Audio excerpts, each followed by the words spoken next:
চলে আসলাম এই মুহূর্তের আজকের সবচেয়ে গুরুত্বপূর্ণ আবহাওয়ার খবর নিয়ে। আগামীকাল ৩ জুন ২০২৫ রোজ মঙ্গলবার। এবার ভয়াবহ বন্যা ও তীব্র তাপপ্রবাহ নিয়ে দুঃসংবাদ দিল আবহাওয়া অফিস। টানা ১০ দিনের অবিরাম ভারী বৃষ্টিতে বিপদসীমা পার করেছে সিলেট ও রংপুর বিভাগের বেশ কিছু নদ নদীর পানি। এমন অবস্থায় আবারও সাময়িক ভয়াবহ বন্যা পরিস্থিতি তৈরি হওয়ার আশঙ্কা রয়েছে, এমনই পূর্বাভাস দিচ্ছেন আবহাওয়াবিদরা। এদিকে আগামীকাল থেকে দেশের ৫ বিভাগে ফের শুরু হতে যাচ্ছে তীব্র তাপপ্রবাহ।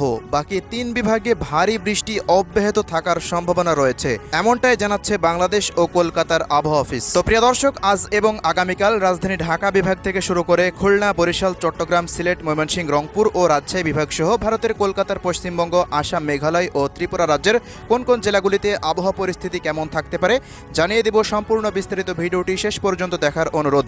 কে কোন জেলা থেকে দেখছেন কমেন্ট করে জানিয়ে দিন। প্রতিনিয়ত আবহাওয়ার খবর পেতে আমাদের ভিডিওটিতে একটি লাইক দিয়ে অবশ্যই চ্যানেলটিকে সাবস্ক্রাইব করে রাখুন। সুপ্রিয় দর্শক মণ্ডলী, আমরা এই মুহূর্তে উপগ্রহ রাডারের চিত্রে